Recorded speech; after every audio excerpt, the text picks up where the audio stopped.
ओम नमो भगवते वासुदेवाय।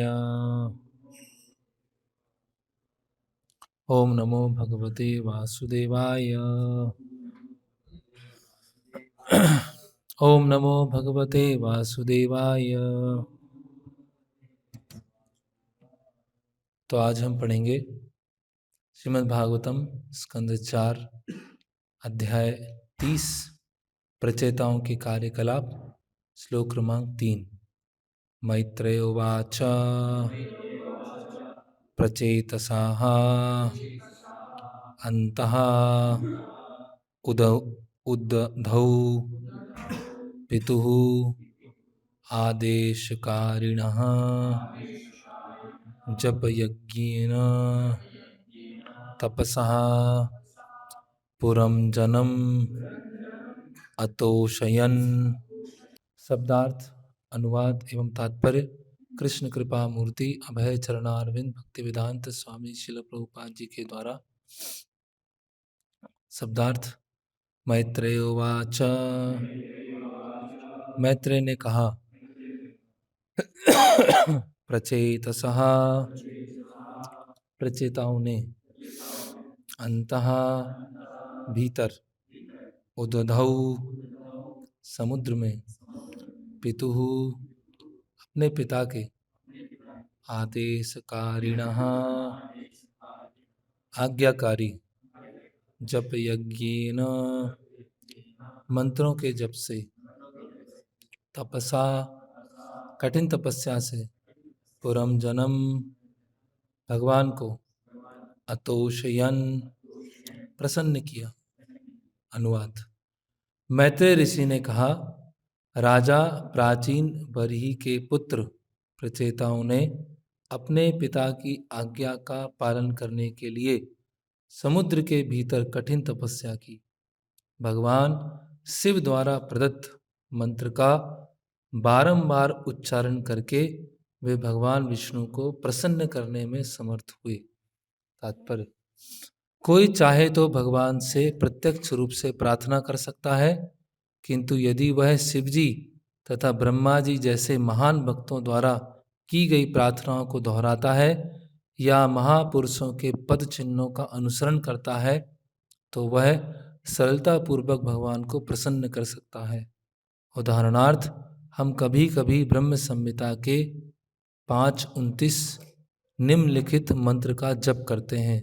चिंतामणि प्रकर सद्म सुकल्प वृक्षा लक्षावृतेषु सुरभि अभिपालयन्तम लक्ष्मी सहस्त्र शतसंभ सेव्यमानम गोविंदमादि पुरुषम तमहम भजामि। मैं आदि भगवान प्रथम प्रजापति गोविंद की पूजा करता हूँ, जो चिंतामणि से बने तथा लाखों कल्प वृक्षों से घिरे आवासों में गायों का पालन करते हैं तथा समस्त इच्छाओं को प्रदान करने वाले हैं। लाखों लक्ष्मियाँ अथवा गोपियाँ बड़े ही आदर तथा प्रेम से सदैव उनकी सेवा करती रहती हैं।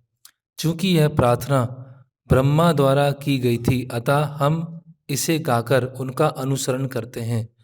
भगवान को प्रसन्न करने का यही सुगम उपाय है। शुद्ध भक्त कभी परमेश्वर के पास सीधे पहुंचने का प्रयास नहीं करता। भगवान के पास जाने की सबसे महत्वपूर्ण विधि है भक्तों की शिष्य परंपरा द्वारा जाना। इस प्रकार शिव द्वारा की गई भगवान की प्रार्थना प्रचेताओं ने दोहराई और वे परमेश्वर को प्रसन्न करने में सफल हुए। यहाँ पर पूर्व पुरुषोत्तम भगवान को पुरंजन कहा गया है। मध्वाचार्य के अनुसार जीव को पुरंजन कहा जाता है क्योंकि वह इस भौतिक जगत का वासी हो गया है और प्रकृति के त्रिगुणों के कारण उसे इसी जगत में रहना पड़ता है। इस भौतिक जगत पूर्व की सृष्टि भगवान द्वारा की जाती है और वे इसमें प्रविष्ट भी होते हैं। अंडांतरस्थ परमाणु चयांतरस्थम, भगवान जीव के हृदय के भीतर और परमाणु के भीतर प्रवेश करते हैं। इसीलिए भगवान तथा जीव दोनों ही पुरंजन कहलाते हैं। एक पुरंजन जीव परम पुरंजन के अधीन है, अतः अधीनस्थ पुरंजन का कर्तव्य है कि वह परम पुरंजन को तुष्ट रखे। यही भक्ति है। रुद्र या शिव ही वैष्णव संप्रदाय के, जिसे रुद्र संप्रदाय कहते हैं, मूल आचार्य हैं। रुद्र गीतें शब्द सूचित करता है कि रुद्र की शिष्य परंपरा में प्रचेताओं को आध्यात्मिक सफलता प्राप्त हुई। ओम ज्ञानतिमिरन्धस्य ज्ञानाञ्जनं शलाकया चक्षुरुन्मिलितं येन तस्मै श्रीगुरुवे नमः। श्रीचैतन्यमनोभीष्टं स्थापितं येन भूतले स्वयं रूपकदा मह्यं ददाति स्वापदान्तिकम्। वन्देऽहं श्रीगुरो श्रीयुतपदकमलं श्रीगुरून् वैष्णवांश्च श्रीरूपं साग्रजातं सहगणरघुनाथान्वितं सजीवं साद्वैतं सावधूतं परिजनसहितं कृष्णचैतन्यदेवं श्रीराधाकृष्णपादान् सहगणललिता श्रीविशाखान्वितांश्च नमः ओं विष्णुपादाय कृष्णपृष्ठाय भूतले श्रीमते भक्तिवेदान्तस्वामिनिति नामिने नमस्ते सारस्वते देवे गौरवाणी प्रचारिणे निर्विशेष शून्यवादी पाश्चात्य देशे तारिणे जय श्री कृष्ण चैतन्य प्रभु नित्यानंद श्री अद्वैत गदाधर शिवासादि गौर भक्त वृंदा हरे कृष्णा कृष्णा कृष्णा हरे हरे हरे राम राम राम हरे हरे। हरे कृष्णा। तो इस अध्याय के प्रारंभ में विदुर जी मैत्रेय मुनि से पूछ रहे हैं कि जो राजा प्राचीन वर्षद के पुत्र हैं उन्होंने शिव जी से शिक्षा प्राप्त किया, रुद्र गीत सीखा और जल के अंदर तपस्या करने चले गए और रुद्र गीत का वहाँ उच्चारण किया, तो उससे उनको क्या लाभ हुआ इसके बारे में बताइए। तो क्या लाभ हुआ उसका पहला श्लोक आज है ना। तो यहाँ बताया जा रहा है कि पुरंजन अतोषयन मतलब भगवान को उन्होंने प्रसन्न किया। पुरंजन, जीव को पुरंजन कहा जाता है। अभी हमने इतना बड़ा वृत्तांत सुना कई महीनों तक। और दूसरा पुरंजन भगवान को भी बोला जाता है क्योंकि वो भौतिक जगत की क्या करते हैं, सृष्टि करते हैं और सभी के हृदय में है ना निवास करते हैं। तो यहाँ पर दो शिक्षाएं हम देख सकते हैं। पहला ये है कि भगवान शिव ने जो सिखाया रुद्र गीत, उस रुद्र गीत के माध्यम से उन्होंने प्रार्थना किया प्रचेताओं ने। और दूसरा ये है कि जो शिव जी द्वारा प्रार्थना दी गई, रुद्र गीत सुनाया गया, उसको गाने से वो शिव जी को फॉलो कर रहे हैं। दूसरा प्रिंसिपल ये है। तो पहला प्रिंसिपल ये है कि जो ऑलरेडी प्रार्थनाएं हैं उन प्रार्थनाओं को रिसाइट करना। और दूसरा प्रिंसिपल है कि जो ऑलरेडी प्रार्थनाएं हैं उनको रिसाइट करने से क्या होता है, हम वो जो भक्त हैं, वो जो आचार्य हैं, उनको हम फॉलो करते हैं बजाय अपनी खुद की कोई प्रार्थना बनाए। तो जैसे यहाँ पर ब्रह्म संहिता का ये श्लोक बताया गया, चिंतामणि प्रकृत सद्म सुकल्प वृक्ष। तो प्रभुपाद तात्पर्य में लिख रहे हैं कि ये हम प्रार्थना रोज गाते हैं, है ना, रोज हम गाते हैं। ये कहाँ प्रार्थना, ये ब्रह्म संहिता में। और ब्रह्म संहिता ब्रह्मा जी तपस्या करते हैं कई वर्षों तक, और उसके बाद पूरा आध्यात्मिक जगत प्रकट होता है। और आध्यात्मिक जगत जब प्रकट होता है तो ब्रह्मा जी प्रार्थना करना चालू करते हैं। उन्हीं प्रार्थना को हम क्या करते हैं, रिपीट करते हैं ब्रह्म संहिता में। तो आध्यात्मिक जीवन में प्रार्थनाएं करना ये बहुत महत्वपूर्ण है। जो भक्ति रसामृत सिंधु में वैदिक साधन भक्ति के 64 अंगों के बारे में बताया गया है, उसमें एक अंग बताया गया है विज्ञप्ति, सबमिशन, अपने हृदय को खोलना, अपने मन को खोलना। तो ये रूप गोस्वामी बता रहे हैं वैदिक साधन भक्ति का एक अंग क्या है, अपने मन को भगवान के सामने खोलना। अब कोई सोचेगा भगवान तो परमात्मा रूप में बैठे हुए हैं, तो अभी हम क्या मन खोलें, हम क्या हृदय की बात बताएं, भगवान तो ऑलरेडी जानते हैं। तो यस, वो उसी तरह से है जैसे भगवान बोलते हैं पत्रम पुष्पम फलम तोयम यो में भक्ता प्रयच्छति। भगवान को कुछ वस्तु चाहिए नहीं, है ना, पत्र नहीं चाहिए, पुष्प नहीं चाहिए, कुछ नहीं चाहिए। भगवान क्या चाहिए, वो भक्ति चाहिए, वो प्योर इमोशंस, है ना, जो भक्ति भाव है वो भगवान को चाहिए। तो इन प्रार्थनाओं के माध्यम से इस प्रार्थना में कितना उत्सुकता है ना। इस प्रार्थनाओं के माध्यम से हम अपने आप को कितना हेल्पलेस अनुभव कर रहे हैं। और इन प्रार्थनाओं को जब हम प्रस्तुत कर रहे हैं तो क्या ये बहुत गंभीर रूप से कर रहे हैं, या भगवान के सामने खड़े हैं तो बस एक औपचारिक रूप से भगवान के प्रति प्रार्थनाएं कर रहे हैं। तो प्रार्थना करने की जो चेष्टा है और प्रार्थना करने की जो तीव्रता है, उससे ये जानने को मिलेगा कि भगवान को प्राप्त करने के लिए या भगवान की सेवा करने के लिए हम कितने उत्सुक हैं। तो उसी तरह से जैसे गंगा जल लेकर गंगा नदी में अर्पित कर दिया जाता है, उसी तरह से जो आचार्यों ने, भक्तों ने जो प्रार्थनाएं की हैं या जो गीत गाए हैं, उनको रिपीट करके वो भगवान को हम अर्पित करते हैं। तो अभी इस प्रार्थनाओं को अगर हम देखें तो सबसे पहले जब कोई बहुत नया है ना, अभी वो साधन भक्ति में प्रवेश ही नहीं किया है, बहुत ही श्रद्धा के स्तर पर है, तो सामान्यतः उनकी प्रार्थनाएं कैसे होती हैं, है ना। चतुर्विधा भजन्ते माम जना सुकृतिनो अर्जुन, है ना। अपने दुख के लिए प्रार्थना करते हैं कि भगवान जीवन में बहुत दुख हैं, बहुत समस्याएं हैं, अर्थ नहीं है, धन नहीं है, बहुत सारी कमी है, स्वास्थ्य खराब है, स्वास्थ्य ठीक हो जाए। जैसे प्रभुपाद जी बोलते हैं, धनम जेहि देहि, जन्म देहि, रूपवती भार्या देहि। तो ये सब लोग जब भगवान के पास में आते हैं तो इस तरह से वो प्रार्थनाएं करते हैं। तो प्रारंभ के समय में जब कोई भक्ति की सीढ़ी भी चढ़ा नहीं है, पहली सीढ़ी भी नहीं चढ़ा है, तो बस भगवान के पास जाता है केवल मांगने के लिए, भगवान ये दे दो, भगवान वो दे दो, भगवान ये दे दो, और इस तरह से कुछ प्रार्थनाएं वो करता है।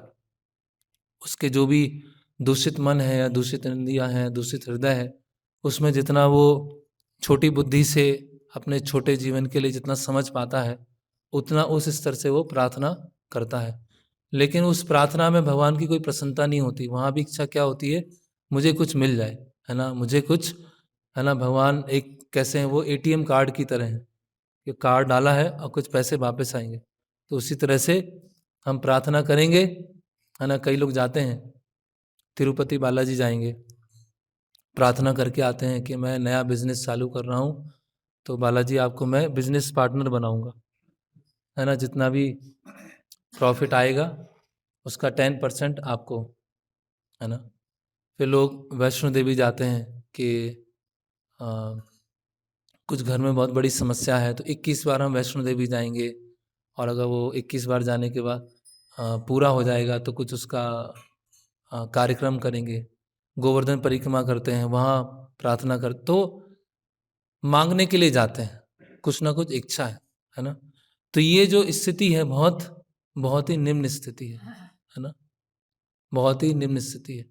वो इस तरह से स्थिति है कि जो बद्ध जीव है वो ये नहीं समझ पा रहा है कि उसके जो माता पिता हैं वो उसकी स्थिति को जानते हैं और उसकी स्थिति के अनुसार उसके साथ आदान प्रदान करेंगे। वो कर्म के जो फल हैं उनको वो समझ नहीं पा रहा है कि वो आज उसकी जो स्थिति है वो किस कारण है। तो भगवान से क्या है, एक बिजनेस ट्रांजैक्शन के लिए जाता है ना, बिजनेस का आदान प्रदान करने के लिए वो भगवान से प्रार्थना करता है।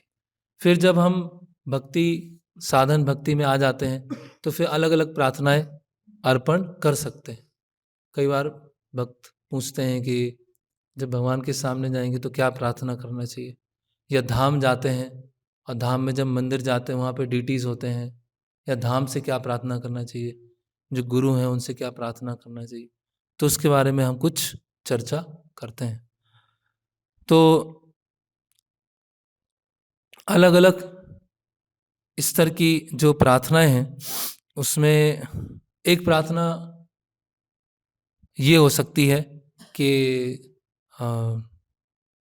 भगवान आप मुझे अपने नाम में रुचि प्रदान कीजिए, है ना। जब आपका नाम मैं लेता हूँ तो मुझे किसी भी तरह की कोई रुचि है ही नहीं, है ना। हमेशा नींद आती है नाम लेते समय, है ना। कहाँ रूप गोस्वामी बोल रहे हैं कि एक जीव अपर्याप्त है, एक जीव से क्या होगा, करोड़ों जीव हो जाएं, मैं आपके एक साथ 1 करोड़ जीव से नाम लेना चाहता हूँ, तो एक जीव तो मुझे बहुत अपर्याप्त लग रही है। तो भगवान के नाम में क्या होना चाहिए? रुचि, है ना, क्रेविंग, कि भगवान का नाम लिए बिना, भगवान का गुणगान किए बिना ऐसा अधूरापन लगे, है ना। नाम रुचि वैष्णव सेवा, वैष्णव के प्रति सेवा भावना विकसित हो, वैष्णव के प्रति अ, निंदा करने की भावना, गलती निकालने की भावना, ये सब वैष्णव की हम सेवा कर पाए। और जीवे दया, है ना, कि प्रचार प्रचार करने की, या जो प्रचार कर रहे हैं, है ना, उनके एज ए असिस्ट करने की वो भावना हो। तो मेरे अंदर नाम रुचि, वैष्णव सेवा और जीवे दया, ये तीनों गुण आ पाए, ये भी एक प्रार्थना है। तो एक बहुत सुंदर प्रार्थना है जो कि व्यक्तिगत रूप से मुझे थोड़ा अच्छा लगता है। मद जन्मना फल इदम मधु कैटभारे, मद प्रार्थनीया मद अनुग्रह एस एव, त्वद भृत्त भृत्त परिचक भृत्त भृत्य भृत्यस्य भृत्त इति माम स्मरण लोकनाथ। तो ये राजा कुलशेखर की ये प्रार्थना है, वो प्रार्थना कर रहे हैं। वो बता रहे हैं कि हे मधु और कैटव राक्षस को मारने वाले, है ना, ब्रह्मांड को सुरक्षा प्रदान करने वाले, मेरी इच्छा है कि मैं आपके दास का दास का दास का दास का दास का दास का दास बन जाऊं। 7 टाइम्स बोलते हैं राजा कुलशेखर, 7 बार बोलते हैं, मैं आपका दास का दास का दास का दास का दास का दास बन जाऊं। तो ये भी बहुत महत्वपूर्ण प्रार्थना है। गोपेर भरतो पद कमलयो दास दासानुदास, है ना। और ये वास्तव में केवल प्रार्थना नहीं है ना, ये प्रार्थना मतलब वो हमें अंदर से अनुभव होना चाहिए, और अंदर से अनुभव होने के बाद वो व्यवहारिक जीवन में दिखना भी चाहिए, है ना। ऐसा हमने बोल तो दिया है कि भगवान आप दास के दास के दास के दास मैं बन जाऊं, लेकिन जब व्यवहारिक रूप में आता है तो वो दिखता ही नहीं है। मैं बॉस बॉस बॉस बॉस, सबसे बड़ा सबसे बड़ा बॉस मैं हूं। तो प्रार्थनाएं केवल औपचारिकता नहीं है, प्रार्थनाएं क्या है? वो हृदय का उद्गार, है ना, यह भावनाएं जिसको हम अपने व्यवहारिक जीवन में भी अनुभव करना चाहते हैं, जिसको हम अपने व्यवहारिक जीवन में भी पालन करना चाहते हैं, है ना। तो अगर वो व्यवहारिक जीवन में पालन नहीं है तो प्रार्थना कैसी हो जाएंगी? वो खोखली हो जाएंगी, है ना, वो ड्राई हो जाएंगी, वो उसमें कोई, है ना, कोई जीवन नहीं है। तो अगर हमने भगवान से प्रार्थना किया कि भगवान मैं आपके दास का दास का दास बनना चाहता हूँ, लेकिन वो हम उस तरह से कार्य नहीं कर पा रहे, तो वो प्रार्थना क्या हो गया? खाली बस लिप सर्विस हो गया। जैसे प्रभुपाद भागवतम के तात्पर्य में लिखते हैं कि पैरट, तोता जैसे होता है, तो तोता भी कुछ कुछ बोलता रहता है ना। तो तोता ने कुछ सुना और बार बार सुन के उसे याद हो गया और तोता बोल रहा है। तो इसी तरह से हम भी बहुत समय से प्रवचन सुन रहे हैं, पुस्तकें पढ़ रहे हैं, तो कुछ प्रार्थनाएं तो याद हो ही गई होंगी, कुछ भजन याद हो गए होंगे। तो अगर भगवान के सामने वो रिपीट करेंगे, लेकिन उसके अंदर वो, जैसे हम तोता जैसे हैं, बस बोल रहे हैं और उसको उसमें अनुभव नहीं है, या उसमें पालन पालन नहीं कर रहे हैं प्रैक्टिकल लेवल पर, तो वो क्या हो जाएंगी? खाली प्रार्थना हो जाएंगी। जैसे राजा कुलशेखर एक प्रार्थना और करते हैं, जब भगवान विष्णु उनको दर्शन देते हैं तो बोलते हैं कि मेरी ये प्रार्थना है आपसे कि आपका जो मंदिर है उसकी सीढ़ी में बन जाऊं, मंदिर की सीढ़ी मैं बन जाऊं, जिससे जब भक्तजन वहां से आएंगे, उस सीढ़ी पे पैर रख के आपके दर्शन करने आएंगे, तो वो भक्तों की जो रज है मेरे सिर के ऊपर आएगी। तो ये राजा कुलशेखर की प्रार्थना है ना, कि वो हम देखते हैं तिरुपति मंदिर है, तिरुपति मंदिर में जब हम इंटर करते हैं तो वहां पर लिखा हुआ है कुलशेखर सेक्रेट स्टेपिंग स्टोन्स, है ना, कि कुल जो ये सीढ़ियां हैं वो कौन है? राजा कुलशेखर। तो सारे भक्त उस सीढ़ियों पर पैर रखते हैं, है ना, और बालाजी के दर्शन करने के लिए जाते हैं। तो कितना महान ये कितना महान ये विचार है ना, कि वैष्णवगण मेरे ऊपर पैर रखे जाएं, मेरे सिर के ऊपर पैर रख के जाए और भगवान के दर्शन करें। जिससे क्या होगा, मेरा जो एग्जिस्टेंस होगा, मेरा जो अस्तित्व होगा, वो क्या बनेगा, प्यूरिफाई होगा भक्तों के चरण रज पढ़ने से, है ना। तो प्रार्थना तो इस तरह से। तो अब हम थोड़ा भक्ति रसामृत सिंधु में देखते हैं कि 3 तरह की प्रार्थनाओं के बारे में बताया गया। तो यहाँ जो विज्ञप्ति मतलब निवेदन, है ना।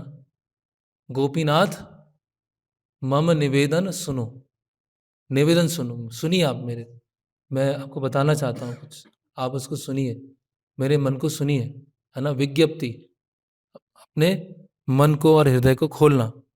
तो प्रभुपाद लिखते हैं वहाँ पर कि अगर हम हृदय के साथ प्रार्थनाएं करते हैं, the bolt of the door of liberation is released. अगर हम हृदय के साथ प्रार्थना करते हैं तो जो मोक्ष के जो दरवाजे हैं वो पूरी तरह से भगवान खोल देते हैं। तो मुख्यतः रूप गोस्वामी ने इन प्रार्थनाओं को 3 कैटेगरीज में रखा है। एक प्रार्थना है सम प्रार्थनात्मिक प्रार्थनाएं, सम प्रार्थनात्मिक प्रार्थनाएं। दूसरा है दैन्य बोधिका प्रार्थनाएं, दैन्य बोधिका प्रार्थनाएं। और तीसरा है लालसामयी प्रार्थनाएं। तो 3 प्रार्थनाएं हैं, एक एक करके देखते हैं। तो पहला है सम प्रार्थनात्मिक प्रार्थनाएं, दैन्य बोधिका और लालसामयी। तो जो लालसामयी है वो कौन प्रार्थनाएं करते हैं, जिनके हृदय में भगवान के प्रति अटैचमेंट डेवलप हो गया हो, जिनके हृदय में भगवान के प्रति भाव विकसित हो गया हो, वो ये लालसामयी प्रार्थनाएं करते हैं, है ना। ये बहुत उच्च स्तर की प्रार्थना है ना, बहुत उच्च स्तर की प्रार्थना है। मोर ए अभिलाष विलास कुंजे दियो वास, नयने हेरी वो सदा जुगल रूप रास। ये क्या है, ये लालसामयी प्रार्थना है। हम वो तुलसी आरती में गा देते हैं, बढ़िया मृदंग बज रहा है, करताल बज रही है, लेकिन वो प्रार्थना वो कितना उच्च स्तर की है ना। नयनो हेरी वो सदा जुगल रूप राशि, कि नेत्रों से जो युगल रूप है राधा कृष्ण उनको देखूंगा। तो कितना उच्च स्तर का प्रार्थना है। ये प्रार्थनाएं वास्तव में कौन कर सकते हैं, ये प्रार्थना हमारे लिए क्या है, पूजनीय है। ये प्रार्थना हमारे लिए प्रार्थना नहीं है, ये तो प्रभुपाद की कृपा से हम तुलसी आरती गा रहे हैं। ये हमारे लिए वर्शिपेबल प्रेयर्स हैं, है ना। ये ऐसा नहीं कि हमारे कोई हृदय के उद्गार आ रहे हैं कि मोर ए अभिलाष विलास कुंजे दिए वास, है ना। तो ये लालसामयी प्रार्थनाएं जो वो क्या है, वो वर्शिपेबल प्रेयर्स है। जैसे भक्ति विनोद ठाकुर अपने गीत में गाते हैं, भक्ति विनोद ठाकुर बोल रहे हैं कि और ऐसी उनकी प्रार्थना है कि वो हम प्रार्थना नहीं कर सकते, केवल उसको पढ़ सकते हैं। देखीते देखीते भूली वो करे निज स्थूल परिचय, नयने हेरिबो ब्रजपुर शोभा नित्य चिदानंद में। तो क्या बता रहे हैं कि देखते देखते देखते एक दिन क्या हो जाएगा, अपना जो निज स्थूल परिचय है वो भूल जाऊंगा मैं अपना भौतिक जगत का जो परिचय है वो भूल जाऊंगा, और मुझे नेत्रों के सामने पूरा वृंदावन दिखाई देगा, पूरे नेत्रों के सामने वृंदावन की लीलाएं दिखाई देंगी नित्य चिदानंद में। ये क्या है, सच्चिदानंद जो आध्यात्मिक जगत है वो दिखाई देगा। ब्रस भानुपुरे जन्म लईबो जावटे विवाह होवे, कि वृष भानुपुर में जन्म होगा मेरा। भक्तिमोहन ठाकुर सब बोल रहे, वृष भानुपुर मतलब बरसाना या रावल, वहां पे जन्म होगा, जावटे विवाह होवे, है ना। अब को भक्ति विनोद ठाकुर अपने आप को कैसे आइडेंटिफाई कर रहे हैं, एक मंजरी की तरह कर रहे हैं।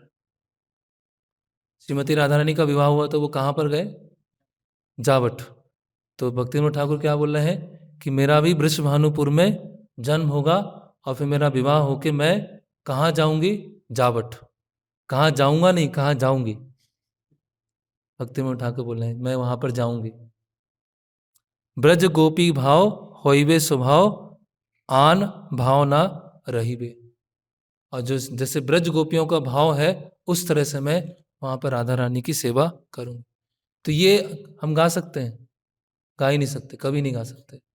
लेकिन ये वर्शिपेबल है, प्रेयर्स, ये वर्शिपेबल प्रेयर्स हैं कि ऐसा इतना उन्नत स्तर है, तो इस तरह से गा सकते हैं। एक तरह से नहीं गा सकते हैं, इमिटेशन के भाव में कभी नहीं गा सकते।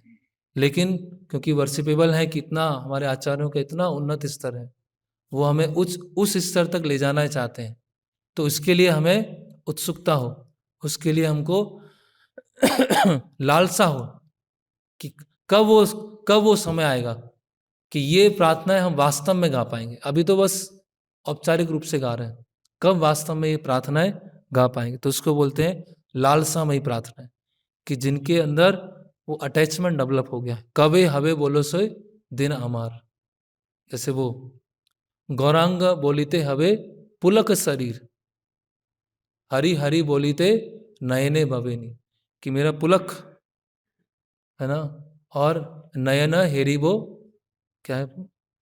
कि अश्रु आएंगे, है ना। यहाँ गाते समय नींद आती है,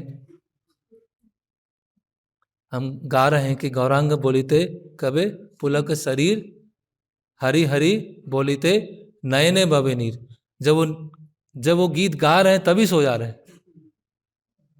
उसमें बताया जा रहा है कि कब अश्रुपात होगा, तो वो गाने में बहुत अच्छा लगता है। हम जब मायापुर में जाते हैं और पंच तत्व उनके सामने खड़े होते हैं, तब गाते हैं ये श्री कृष्ण चैतन्य प्रभु दया करो मोरे, तो ऐसा लगता है पूरा भाव में चले गए, है ना। लेकिन वो किस किस दृष्टिकोण से गाए अभी हम देखेंगे। तो ये जो लालसामयी प्रार्थना है, जहां पर सिद्धि लालसा कि कब हम वो बनेंगे, कब ये यहाँ पर पहुंचेंगे, तो वो प्रार्थनाएं कि अधिकारी हम नहीं हैं।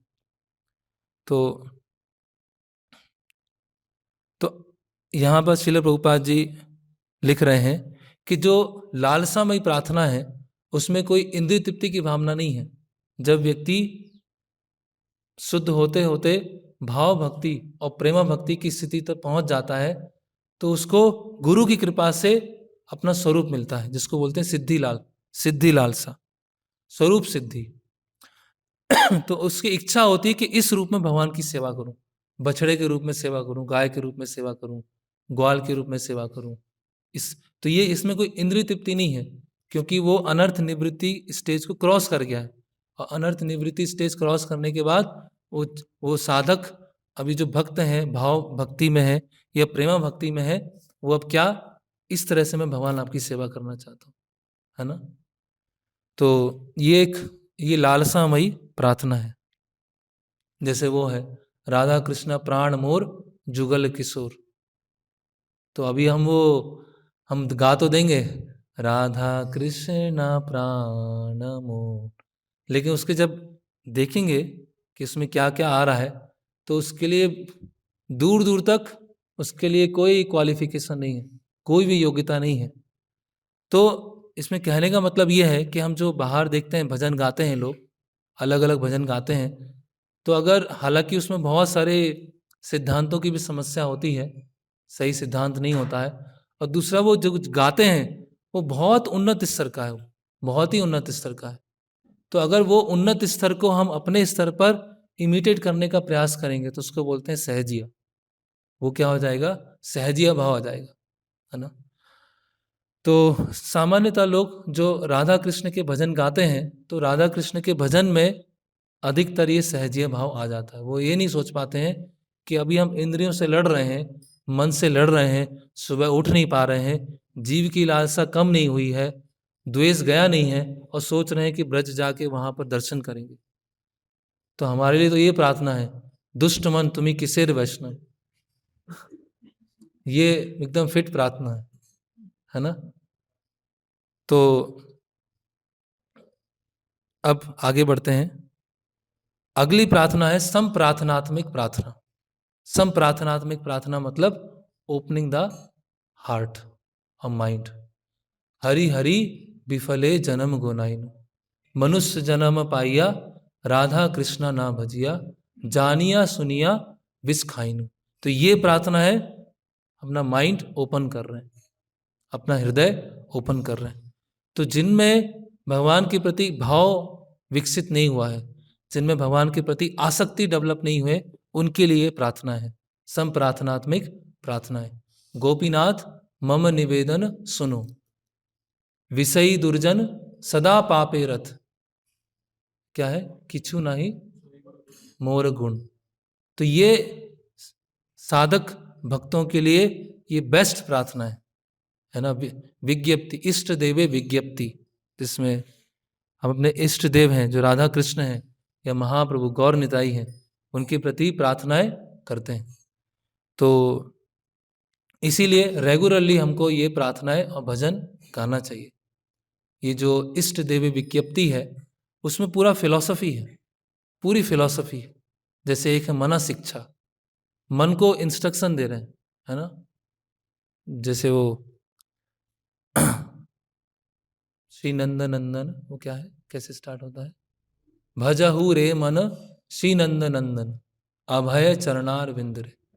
तो मेरा जो मन है उसको इंस्ट्रक्शन दे रहे हैं, उनको शिक्षा दे रहे हैं कि भगवान का भजन करो, है ना। अलग अलग तरह से मन को वहाँ पर इंस्ट्रक्शन दिया जा रहा है। तो इसीलिए हमें रेगुलरली ये संप्रार्थनात्मक प्रार्थनाएं करना चाहिए, है ना। फिर आता है दैन्य बोधिका। प्रार्थनाएं कर रहे हैं किसमें, विनम्रता में, अपनी दीनता को व्यक्त करना, है ना। अपनी जो निम्न स्थिति है वो भगवान के सामने प्रस्तुत करना कि मैं कितना निम्न हूँ, कितना घटिया हूँ, कितने अनर्थ हैं, कितना कपट छुपा हुआ है ना, कितना इंद्रियों का दास बना हुआ, कितना मन का दास बना हुआ, कितना जीव की लालसा है मेरे अंदर, है ना। तो ये इस तरह से भगवान को प्रार्थनाएं करना, है ना। हमार जीवन सदा पापे रथ, नाही का पुण्य लेस, पर रे उद्वेग, दिया छी जेकत, जिया थी जीवे रे क्लेश। कई बार भक्त लोग बाहर के जब लोग आते हैं तो जब भजन गाते हैं तो वो समझ नहीं पाते चल क्या रहा है। उनको लगता है बाहर तो बहुत मधुर गीत होता है, यहाँ तो सदा पापे रथ वही चल रहा है ना। हरि हरि विफल जन्म गुनाइनु, यही चल रहा है। कुछ रस रस वाली प्रार्थना नहीं है यहाँ पर, रस वाले भजन नहीं है। तो वास्तविक रस कब आएगा, जब जड़ रस से निकल पाएंगे। अगर जड़ रस से निकले नहीं है, आध्यात्मिक रस लेने का प्रयास कर रहे हैं, तो वो क्या हो जाएगा, वो खिचड़ी बन जाएगी। वो हम आध्यात्मिक रस को भी भोगने का प्रयास करेंगे। तो इसीलिए यहाँ पर जो उससे पहले जो संप्रार्थनात्मक प्रार्थनाएं हैं उसमें पद्म पुराण में उदाहरण आता है कि एक साधक भक्त है, भगवान से प्रार्थना करता है कि हे भगवान कृष्ण, जिस तरह से एक युवती का युवक से आकर्षण होता है और युवक का युवती से आकर्षण होता है, उसी तरह से मैं प्रार्थना करता हूँ कि आपके चरणों में मेरा वो आकर्षण कैसे होगा। उस तरह से स्पॉन्टेनियस, स्वतः आकर्षण वो कैसे होगा, है ना।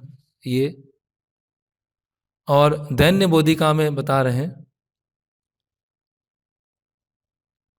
कि एक भक्त प्रार्थना कर रहा है कि हे भगवान, कि मेरे जैसा पापी व्यक्ति और आपको कहीं मिल नहीं पाएगा, और मेरे जैसा अपराधी व्यक्ति आपको कभी मिल नहीं पाएगा। मैं इतना पापी हूँ, इतना अपराधी हूँ, है ना, और आपके सामने मुझे अपने पाप और अपराध व्यक्त करने में भी क्या आ रही, शर्म आ रही है, लज्जा आ रही है। इतने पाप किए मैंने, इतने अपराध किए हैं कि आपके सामने मुझे वो बोलने में भी शर्म आ रही है। लेकिन मैं और किसके पास में जाऊंगा ये सब बताने के लिए। तो इस तरह से ये अपनी निम्न स्थिति को व्यक्त करना, निम्न स्थिति मतलब अपनी वास्तविक स्थिति को भगवान को बताना। तो जब वो हम बोल रहे हैं कि मैं इतना बड़ा पापी हूँ, इतना बड़ा अपराधी हूँ, है ना, तो वो फिर अनुभव भी होना चाहिए, वो फील भी होना चाहिए और वो डीलिंग्स में भी दिखना चाहिए, है ना। मैं बहुत बड़ा पापी हूँ, बहुत बड़ा अपराधी हूँ, लेकिन सम्मान तो मुझे मिलना ही चाहिए भक्तों से, है ना। वो तो मुझे मिलना ही चाहिए, और मुझे स्पेशल ट्रीटमेंट भी होना चाहिए मेरा, और सुविधाएं भी मुझे कुछ मिलना चाहिए।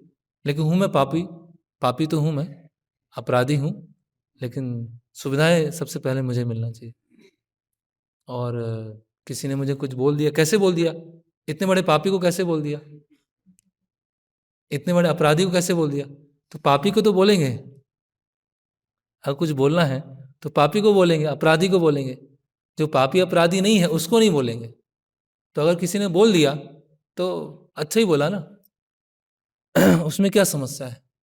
अगर उसमें समस्या है, इसका मतलब अपने आप को पापी नहीं समझ रहे, अपने आप को अपराधी नहीं समझ रहे, है ना। हम अपने आप को क्या समझ रहे हैं? बहुत महान समझ रहे हैं।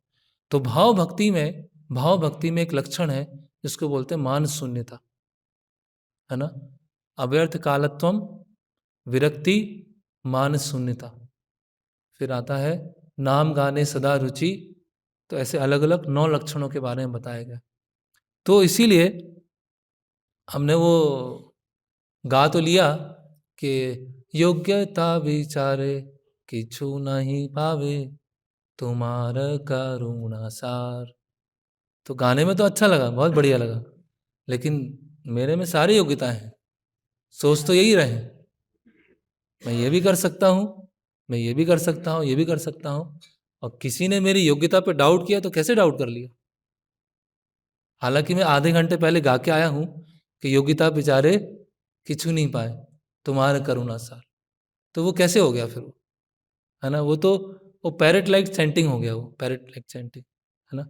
तो इसीलिए तो ये जो अगर हम गीत गाएंगे और उनको समझेंगे, है ना, ये सारे गीत हैं, उसमें सारी फिलॉसफी है, सारी फिलॉसफी, है ना। जैसे पहले के समय में लोग अगर उनको शब्द ज्ञान नहीं है, पढ़ना नहीं आता है उनको, तो क्या होते थे? भजन गाते थे, भजन सुनते थे, भजन गा गा के उनको याद हो जाते थे, भजन सुन के याद हो जाते थे। तो सारी फिलॉसफी, सारा तत्व ज्ञान, सारे इमोशंस, हर चीज डिटेल में उनको भजन के माध्यम से पता होता था। वो किसी भी तरह से कोई भी फिलॉसफी से, किसी भी ज्ञान से वंचित नहीं होते थे, कि वैष्णव गीत को गा के ही वो सब कुछ जान जाते थे। तो ये दैन्य बोधि का प्रार्थना है। तो यहाँ पर प्रभुपाद आगे लिख रहे हैं कि अगर बद्ध जीव के बारे में विचार किया जाए तो इसमें कोई आश्चर्य नहीं है कि उसने पिछले जीवन में कितने पाप किए हैं। इसीलिए उसको भगवान के सामने जाके उसको कन्फेस करना चाहिए, है ना, उसको बताना चाहिए। और भगवान क्या होते हैं? एक सिंसियर भक्त को मुक्त कर देते हैं, क्षमा कर देते हैं। लेकिन कोई अगर प्रार्थना किया, भगवान ने क्षमा किया, और फिर से वो पाप कर रहा है, फिर से अपराध कर रहा है, तो ये such a mentality is only for seamless persons, Prabhupada लिख रहे हैं। ये मानसिकता किसकी है? ये निर्लज्ज व्यक्ति की। पाप कर लिए, पाप किए, अपराध किए, भगवान से क्षमा मांगा, भगवान अब पाप नहीं करूंगा, अपराध नहीं करूंगा, और फिर पाप करना चालू कर दिया, और फिर अपराध करना चालू कर दिया। तो such a mentality is only for seamless persons, है ना। तो इस तरह से ये दैन्य बोधि का प्रार्थना है, और हम सब साधकों के लिए सबसे उत्तम प्रार्थना है ना। जैसे भूलिया तुम्हारे संसारे आसिया, पे नाना विध व्यथा, तुम्हारे चरणे आसिया छियमी, बोली वो दुखेर कथा। तो ये सबसे बढ़िया प्रार्थना, ये दैन्य बोधि का, है ना। अपनी निम्न स्थिति को हम बता रहे हैं। इसीलिए सभी भक्तों को कुछ प्रार्थनाएं, कुछ गीत याद करना चाहिए, याद करने का प्रयास करना चाहिए। जब हम दर्शन करने जा रहे हैं, राधा वल्लभ जी के दर्शन कर रहे हैं, या कोई धाम में दर्शन करने जा रहे हैं, तो कुछ भी नहीं आता है तो ये प्रार्थना ही गाते हैं हम। यहाँ प्रचेता क्या कर रहे हैं? रुद्र गीत गा रहे हैं। प्रचेताओं ने अपनी कोई प्रार्थना नहीं बनाई कि मैंने 10,000 साल तक तपस्या किया तो कुछ कुछ बनाते हैं प्रार्थना। जो रुद्र, जो शिव जी ने बताया वही रुद्र गीत का बार बार उन्होंने उच्चारण किया।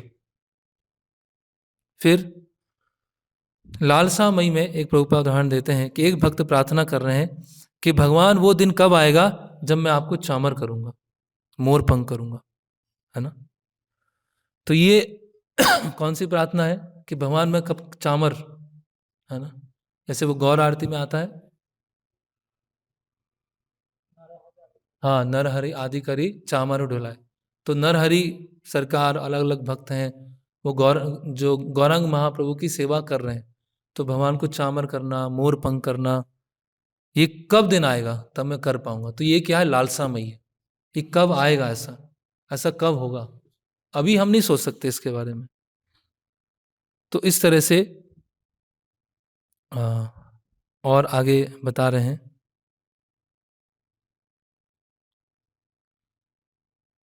तो एक प्रभुपाद जी का तात्पर्य है, उसको हम पढ़ते हैं।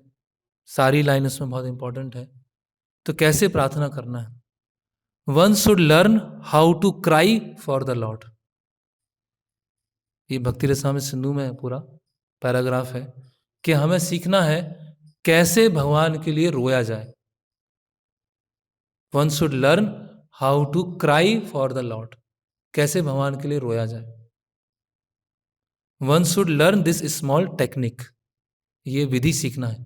तो ये क्या है, वैदिक साधन भक्ति के बारे में बता रहे हैं, है ना। He should be very eager and actually cry to become engaged in some particular type of service, है ना। उसको बहुत उत्सुक होना चाहिए और रोना चाहिए कि मैं भगवान आपकी सेवा करना चाहता हूँ, है ना। इस तरह से प्रभुपाद, दिस इज कॉल्ड लॉल्यम, इसको बोलते हैं ग्रीड, लोभी। लोभ साधु संग जने, लोभ किस में होना चाहिए, भगवान की सेवा में होना चाहिए। साधु संग में लोभ होना, तो ये लोभ होना चाहिए, भगवान के लिए रोना। ये प्रभुपाद बता रहे, क्राइंग फॉर कृष्णा। तो ये अगर नहीं आ रहा है रोना, तो इसलिए रोना है कि मुझे रोना नहीं आ रहा है। भगवान इतनी ऐसी निम्न स्थिति है, इतनी नीचे की स्थिति है ना, इतनी माया की लात पड़ गई, इतने इंद्रियां शांत नहीं बैठ रही हैं, इनको इतना तुष्ट कर दिया, मन को इतना संतुष्ट कर दिया, फिर भी इंद्रियां अपनी डिमांड करती जा रही हैं। तो भगवान के सामने वो रोना आई गई, है ना। तो भगवान के सामने अगर रोना नहीं आ रहा, इसका मतलब ये नहीं कि अब सब एक साथ रोना रोना चालू करेंगे। वो आंतरिक रूप से लगना चाहिए। अपनी जो निम्न स्थिति है, अपने अनर्थों को देखकर, है ना, अपने मन के अंदर इतनी गंदगी भरी हुई है, इतना गंदगी है, और उसको देखकर रोना नहीं आ रहा है, तो क्या लग रहा है ना। जब कोई व्यक्ति बीमार होता है और बहुत समय से बीमार है, तो परेशान होकर रोने लगता है कि कब से बीमार हूँ, 5 साल हो गया, बीमारी ठीक ही नहीं हो रही, कुछ कार्य कर ही नहीं पा रहा हूँ। और यहाँ पर अनंत काल से इतना बीमार हैं, इतना नीचे गर्त में पड़े हुए हैं, और फिर भी भगवान के सामने रोने की इच्छा नहीं हो रही, फिर भी भगवान के सामने रोना नहीं आ रहा। तो भगवान देख के बोलेंगे क्या पत्थर हृदय है ये, चलता फिरता पत्थर है, ये ग्रेनाइट है ये ये चलता फिरता ग्रेनाइट आ गया यहाँ पर, जिसके अंदर कोई है ही नहीं, कुछ भी नहीं है इसके अंदर। इतना जन्मों जन्म से पाप अपराध किए जा रहे हैं, फिर भी भगवान के सामने, है ना, बस हंसी खुशी जीवन गुजर रहा है बस, है ना। तो भक्ति में आनंद भी है, ऐसा नहीं भक्ति में आनंद नहीं है। हाँ, सुसुखम कर्तव्यम, आनंद भी है, लेकिन भक्ति में अगर हम सोचेंगे, अपने अनर्थों को देखेंगे, तो फिर रोना भी आना चाहिए। देखिए अभी क्या लिख रहे हैं Prabhupada, such tears are the price for the highest perfection. Such tears are the price for the highest perfection. एक ही लाइन काफी है। पूर्णता प्राप्त करने के लिए ये आंसू ही क्या है, प्राइस, प्राइस को क्या बोलेंगे, मूल्य है। ये आंसू ही मूल्य है ना। इफ वन डेवलप्स दिस लॉल्यम excessive eagerness for meeting and serving the lord in, तो ये जो प्राइस है कृष्ण भक्ति रस भाविता मति क्रियताम यदि कुतोपि लभ्यते तत्र लौल्यम एकलम मूल्यम जन्म कोटि सुकृत न लभ्यते। तो ये कृष्ण भाविता मति कैसे प्राप्त होगी? केवल लौल्यम, उसका केवल एक ही, उसका कोई मूल्य नहीं है भगवान का। वो लौल्यम मिलने में, ये भगवान की सेवा के प्रति जो ईगर, जो उत्सुकता है, उसका कोई मूल्य नहीं। किसी भी तरह से भगवान को खरीद नहीं सकते। बस वो है एक प्राइस, क्या है? लौल्यम, आंसू, है ना। तो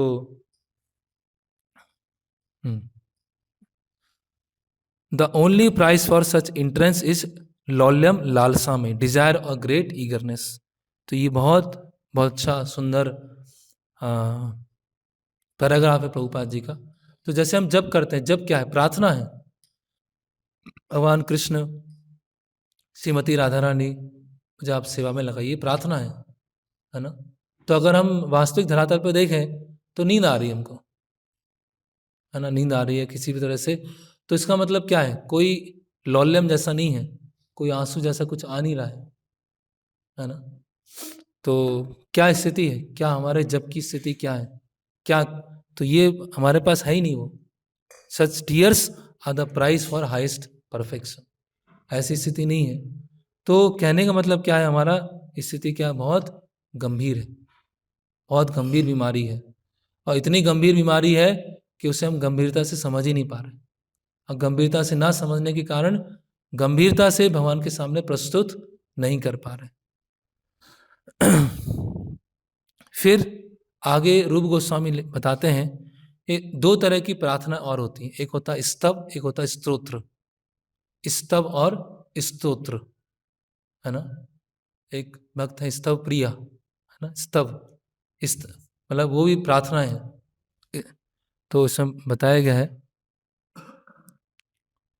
स्तोत्र जो होते हैं, जो पूर्ववर्ती आचार्यों ने या भगवान के जो महान भक्तों ने गाए हैं, जैसे कि पुरुष सूक्त है, नारायण सूक्त है, ब्रह्म संहिता है, ये सब किस में आते हैं? स्तोत्र में आते हैं। और स्तव मतलब व्यक्तिगत, है ना। मुकुंद माला स्तोत्र है ये, है ना। स्तोत्र रत्न, यमुनाचार्य ने स्तोत्र रत्न लिखे हैं। तो जो स्तोत्र है वो पूर्ववर्ती आचार्यों ने या महान जैसे देवी देवता हैं उन्होंने किए हैं। और स्तव में आता है व्यक्तिगत रियलाइजेशन, व्यक्तिगत रूप से भगवान के प्रति कुछ हम प्रार्थना अर्पित करते हैं, उसको बोलते हैं स्तव। तो इस तरह से जो प्रार्थनाएं हैं, है ना, जैसे हनुमान जी जब चाहते हैं, है ना, मैनाक पर्वत से छलांग लगाते हैं, तो वहाँ प्रार्थना करते हैं। किससे प्रार्थना करते हैं? सारे भक्तों से प्रार्थना करते हैं, जो गुरु हैं उनसे प्रार्थना करते हैं, है ना। तो जो कुछ बड़ा भगवान की सेवा में मिशन के लिए बड़ा कार्य करने के लिए निकले हैं, तो उसके लिए क्या होना चाहिए? भक्तों से प्रार्थना होना चाहिए, है ना, और गुरु से प्रार्थना होना चाहिए। और हनुमान जी वहाँ क्या सोच रहे हैं कि जैसे भगवान राम का बाण है, अपने जो वहाँ तक जाता है, निशाने तक जाता है, वापस आता है, उसी तरह से मैं भी भगवान के बाण की तरह, इंस्ट्रूमेंट की तरह वहाँ तक जाऊं और वापस भगवान का जो तर्कस है उसमें वापस आ जाए। तो कोई भी कार्य करने से पहले हमें प्रार्थना करना चाहिए। कृष्णदास कविराज गोस्वामी जब लिख रहे हैं, चैतन्य चरितामृत लिख रहे हैं, तो वहाँ प्रार्थना कर रहे हैं कि मैं ग्रंथ आरंभ करने वाला हूँ, मेरी उम्र बहुत अधिक हो गई है, जब मैं लिख रहा हूँ तो मेरे हाथ काँप रहे हैं, मेरे आँखों में इतना नेत्र ज्योति नहीं है ना, किसी भी समय मेरी मृत्यु हो सकती है, और इतना बड़ा टास्क मुझे मिला है ना, रूप गोस्वामी, रघुनाथ दास गोस्वामी, उनके द्वारा कि मुझे चैतन्य चरितामृत लिखना है। तो ऐसी स्थिति में कैसे लिख पाऊंगा? तो वो बहुत तीव्रता से प्रार्थना कर रहे हैं। इसी तरह से हम प्रचार करने जा रहे हैं, पुस्तक वितरण करने जा रहे हैं, है ना, तो हमें प्रार्थना करना चाहिए कि भगवान, मैं गुरु से प्रार्थना करना चाहिए कि मैं आपके इंस्ट्रूमेंट बन पाऊँ, मैं उनसे, उनके कॉलेज में जा रहा हूँ या प्रचार करने जा रहा हूँ, किसी से मिलने जा रहा हूँ, तो आपका रिप्रेजेंट कर पाऊँ, है ना, और आप मुझे एम्पावर्ड कीजिए, आप शक्ति प्रदान कीजिए, जिससे आपके संदेश को मैं यथारूप सही तरह से मैं पहुंचा पाऊं। तो इस तरह से एम्पावरमेंट के लिए प्रार्थना की जा सकती है। भगवान की सेवा में अच्छे से कर सकूं, हरि गुरु वैष्णव को संतुष्ट कर सकूं, उसके लिए प्रार्थना की जा सकती है। तो इस तरह से जब कहीं भी हम जा रहे हैं, कोई भी सेवा चालू करने वाले, तो उसमें केवल ऐसा नहीं कि जब सेवा चालू कर रहे हैं तभी प्रार्थना है, जब सेवा चल रही है तो भी प्रार्थना है। प्रार्थना करे सदा नरोत्तम दास, तभी वो प्रार्थना चल रही है। और जब वो कार्य अंत हो गया, जब सेवा पूरी हो गई, तो भगवान को जाकर ऑफर कर दिया, वो भगवान के जाके उसको अर्पण कर दिया। तो प्रार्थना का मूड हमेशा हमेशा वो प्रार्थना का मूड चलते हमेशा रहना चाहिए। भगवान मैं आप शुद्ध कर, मैं शुद्ध हो पाऊँ और अपने आप को आपको ऑफर कर पाऊँ, अपना जीवन आपको ऑफर कर पाऊँ। तो आप मुझे बुद्धि दीजिए कि मैं आपके निर्देशों को समझ पाऊँ। आप मुझे बुद्धि दीजिए कि मैं अपने निर्देशों को समझ पाऊँ। आपने तो अपना कार्य सब कुछ कर दिया है, मैं ही यहाँ पर सबसे बड़ा ढीठ और आलसी हूँ जो मैं आपके निर्देशों को समझ नहीं पा रहा हूँ, है ना। कई लोग बोलते हैं ना, भगवान आप मेरी कब सुनेंगे। भगवान तो सुन रहे हैं, भगवान उत्तर दे रहे हैं, लेकिन हम भगवान का उत्तर नहीं समझ पा रहे। भगवान का उत्तर हम नहीं समझ पा रहे। भगवान की तरफ से कोई कमी नहीं है, भगवान की तरफ से कोई भी कभी भी कमी नहीं है। कमी अगर होगी तो वो हमारी तरफ से ही होगी। और कुछ फिर और कुछ हम प्रार्थनाएं देखते हैं, जैसे कि कुंती महारानी की प्रार्थना है, जो श्रील प्रभुपाद को बहुत प्रिय प्रार्थनाएं थी प्रभुपाद के लिए। यथा ऋषिकेश खलेन देवी की कमसेन रुद्धादि चिरम सुचार पिता विमोचिता हम चा सहात्मजा विभो तो ये नाथेर मुहुर विपद गणात। तो कुंती महारानी वहाँ बोलती हैं, ऋषिकेश को प्रार्थना कर रही हैं कि आपने अपनी माता देवकी को बहुत सारे अलग अलग कष्टों से बचाया, और मुझे भी और मेरे पुत्रों को भी बहुत सारे कष्टों से बचाए। तो इस तरह से प्रार्थना कर रही हैं कुंती महारानी। तो प्रभुपाद वहाँ तात्पर्य में लिखते हैं कि जो माता देवकी हैं, उनके अन्य पुत्रों को भगवान ने नहीं बचाया, लेकिन कुंती महारानी के पुत्रों को भगवान ने बचाया। तो क्योंकि माता देवकी के साथ उनके पति हैं, वसुदेव हैं, इसीलिए उनकी स्थिति थोड़ी सी सुरक्षित है, लेकिन कुंती महारानी के पति भी नहीं है। तो जो जितना हेल्पलेस स्थिति में होता है, भगवान उतनी अधिक सहायता करते हैं। जो जितना अधिक निस्सहाय होता है, निस्सहाय अवस्था अनुभव करता है, उसे अगर किसी को खुद अपने आप पे इतना कॉन्फिडेंस है, मैं कर लूँगा, मुझे कोई ज़रूरत नहीं है, अब भगवान से प्रार्थना कर रहे हैं, भगवान ये कार्य करवा दीजिएगा, भगवान देखेंगे। इसको तो अपने ऊपर बहुत, इसको निस्सहाय की भावना है ही नहीं, हेल्पलेसनेस की भावना है ही नहीं। तो क्या बोलते हैं प्रभुपाद तात्पर्य में कि in that condition of helplessness the devotees become more attached to the Lord। तो जितना हम अपने आप को निस्सहाय समझेंगे, उतना भगवान रेसिप्रोकेट करेंगे। और जितना हम सोचेंगे कि मैं तो निस्सहाय नहीं हूँ, मैं तो बहुत ही रिसोर्सफुल व्यक्ति हूँ, मैं तो बहुत सारे रिसोर्सेज हैं, एक फ़ोन लगाता हूँ इतने काम हो जाते हैं, एक बोलता हूँ सब सेवा चालू कर देते हैं।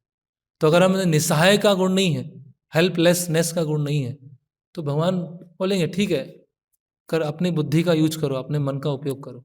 तो यहाँ पर श्रील प्रभुपाद के जो तात्पर्य हैं वो और प्रार्थनाओं को और स्पष्ट बना देते हैं। फिर कुंती महारानी बोलती हैं, विशाख महाग्ने पुरुषाद दर्शनात् असत सभाया वनवास कृच्छता मृधे मृधे नेक महारथास्थो द्रोणस्त अस्त्रात् हरे भी रक्षिता।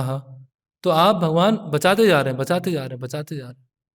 विष से बचाया, लाक्षाग्रह से बचाया, बकासुर से बचाया, दूध कीड़ा से बचाया, कितना आप बचाते जा रहे हैं, है ना। और अभी अभी आपने जो द्रोणाचार्य के जो पुत्र हैं अश्वत्थामा, उनके अस्त्र से बचाया। तो भगवान बार बार हमें रक्षा किए जा रहे हैं, किए जा रहे हैं। और कुंती महारानी क्या बोलती हैं फिर, विपदा संतु ता सत्तत तत्र तत्र जगत गुरु भवतो दर्शनम यत्स्यात् अपुनर्भव दर्शनम। कि और विपत्ति दीजिए, और दुख दीजिए। तो कोई बोल सकते हैं और विपत्ति दीजिए और दुख दीजिए, बहुत मुश्किल है। भगवान एक ही पाँव टूटा है, दूसरा भी टूट जाता, कितना अच्छा होता है ना। भगवान पानी में फिसल गया, कुछ हुआ नहीं, अगर हड्डी टूट जाती तो कितना बढ़िया होता। कोई सोच सकते हैं? नहीं सोच सकते। तो ये प्रार्थना करने के लिए भी क्या चाहिए? हिम्मत चाहिए। इसके लिए भी क्या चाहिए? अगर हमने भगवान से प्रार्थना किया कि श्री श्री गौर राधा वल्लभ जी और हमें कष्ट दीजिए और दुख दीजिए, अब भगवान ने कष्ट दिया, दुख दिया, तो बस, तो मुश्किल है। ये प्रार्थना करना भी क्या है? बहुत मुश्किल है। कुंती महारानी, इसीलिए सारी प्रार्थना सबके लिए नहीं है। जैसे लालसा में प्रार्थना नहीं है, उसी तरह ये प्रार्थना भी अभी तो नहीं है, मेरे स्वयं के लिए तो नहीं है, अन्य भक्तों के लिए हो सकता है। लेकिन ये प्रार्थना कैसी है कि कब वो इस तरह आएगा कि ये प्रार्थना हम कर पाएंगे, कम से कम ऐसे प्रार्थना कर सकते हैं कि अभी तो मेरा स्तर नहीं है ना। तो इस तरह से ये एक बार प्रभुपाद के एक शिष्य हैं कीर्तनानंद महाराज, है ना, तो वो प्रार्थना करते हैं कि भगवान मुझे, श्रील प्रभुपाद से प्रार्थना करते हैं कि मुझे जीवन के कुछ वर्ष और चाहिए, क्योंकि बहुत सारी सेवा जो है शेष बची हुई है। तो इसीलिए अलग अलग भक्त अलग अलग तरह से प्रार्थना कर रहे हैं। कोई भक्त प्रार्थना कर रहे हैं कि श्रील प्रभुपाद जहाँ प्रचार करने गए हैं वहाँ पे मैं जाऊँ, मुझे भगवत धाम नहीं जाना है ना, ना धनम ना जनम ना सुंदरिम कविता व जगदीश कामे मम जन्मनि जन्मनीश्वरे भवतार भक्तिर अहेतु, कि मेरे जन्म जन्म होते रहें लेकिन आपकी अहेतु की भक्ति में लगा रहूं। तो ये सब बहुत उच्च प्रार्थना है, बहुत ही उच्च प्रार्थना है ना। फिर ब्रह्मचर्य पुस्तक में गुरु महाराज परम पूज्य भक्ति विकास महाराज एक प्रार्थना लिख रहे हैं, बहुत ही सुंदर प्रार्थना है। अलग सभी के लिए 11वें स्कंद में आता है। तो वहाँ लिखते हैं कि मेरे हृदय में, मैंने जो निर्लज्ज इतने जीवन बिताए हैं, मेरे हृदय में बहुत सारे आसक्तियां हैं और इन आसक्तियों को खत्म करने के लिए मेरी कोई शक्ति नहीं है। मेरे हृदय में इतनी सारी आसक्तियां हैं पिछले जन्मों की, और इन आसक्तियों को खत्म करने के लिए मेरी कोई ताकत नहीं है। केवल आप ही इन अशुभ आसक्तियों को मेरे हृदय से दूर कर सकते हैं। लेकिन अगर आप इन आसक्तियों को दूर नहीं करें और इसी तरह से मैं परेशान न हूं, लेकिन कभी भी आपकी भक्ति में सेवा नहीं छोड़ूंगा। I will never give up my devotional service to him. तो आप मेरे रास्ते से जो अवरोध है वो निकालें या नहीं निकालें, मैं तो आपकी सेवा करता रहूंगा। अगर आप मेरे रास्ते में मिलियंस ऑफ ऑब्स्टेकल्स, लाखों अवरोध लेके आएंगे और मुझे अगर हेल नरक जाना पड़ेगा, आई will never for a moment stop serving Lord Krishna. एक क्षण के लिए भी मैं आपकी सेवा करने से रोकूंगा नहीं। फिर हालांकि मुझे पता है कि मेरी बहुत विषय आसक्तियां हैं, मैं स्पष्ट रूप से देख सकता हूं कि मेरे में कोई अच्छाई नहीं है और मेरा मन हमेशा विचलित रहता है, परेशान रहता है, और मेरे अंदर इतनी मूर्खता भरी आदतें हैं, लेकिन फिर भी मैं आपकी कभी सेवा नहीं छोड़ूंगा और आपकी कृपा का धैर्य रूप से इंतजार करता हूँ। I am patiently awaiting Lord Krishna's mercy, है ना। तो इसका मतलब क्या है? अपने अनर्थ, इतने बड़े अनर्थ हैं लेकिन भगवान की कृपा बहुत महान है। तो कभी भी हमें भक्ति जीवन में मायूस नहीं होना चाहिए, निराश नहीं होना चाहिए, कभी भी डिप्रेस नहीं होना चाहिए। क्यों नहीं होना चाहिए? क्यों मायूस नहीं होना चाहिए? अरे मेरा तो कुछ हो ही नहीं सकता, मेरा कुछ भी नहीं हो सकता, कुछ भी नहीं कर पाऊंगा। क्यों नहीं कर पाएंगे? भगवान की कृपा बहुत महान है, बहुत महान कृपा है। भगवान एक क्षण में, तो भगवान की कृपा के ऊपर, है ना, जो वो श्लोक है ना, जो चैतन्य महाप्रभु की जिस पे कृपा होती है वो असाध्य कार्य भी साध्य हो जाता है। और जिसकी चैतन्य महाप्रभु की कृपा नहीं है वो सामान्य कार्य बहुत दुस्तर हो जाता है। तो भगवान की कृपा पर पूरा पूरा विश्वास। फिर एक और अलग तरह की प्रार्थना है, जैसे माता द्रौपदी प्रार्थना करती है ना, गोविंद गोविंद, है ना, तेजी से प्रार्थना करती है ना, दोनों अपने हाथ ऊपर करके। तो वो कभी कभी लोग बोलते हैं कि पहले वो अलग अलग उनके पास में जा रहे थे, है ना, पांडवों के पास में गई, भीष्म पितामह के पास में गए, द्रोणाचार्य के पास में गए, तो किन्हीं ने मदद नहीं किया। फिर उन्होंने अपने आप को वस्त्र को पकड़ के रखा, तब जब उन्होंने पूर्ण शरणागति ले लिया तो भगवान में आए। तो क्या उससे पहले पूर्ण शरणागति नहीं थी?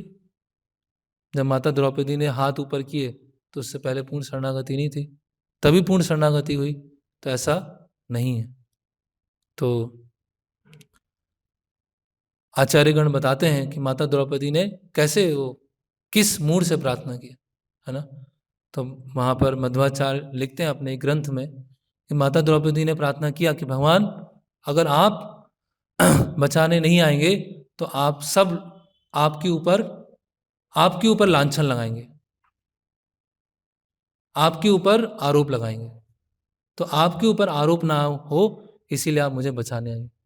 कि बोलेंगे देखो भगवान के भक्त कैसे होते हैं, भगवान कैसे होते हैं, अपने भक्तों को बचाने में नहीं आते। तो वो क्या है, बहुत आसक्ति है। अभी ऐसा हम नहीं सोच सकते, इस तरह से हम नहीं सोच सकते।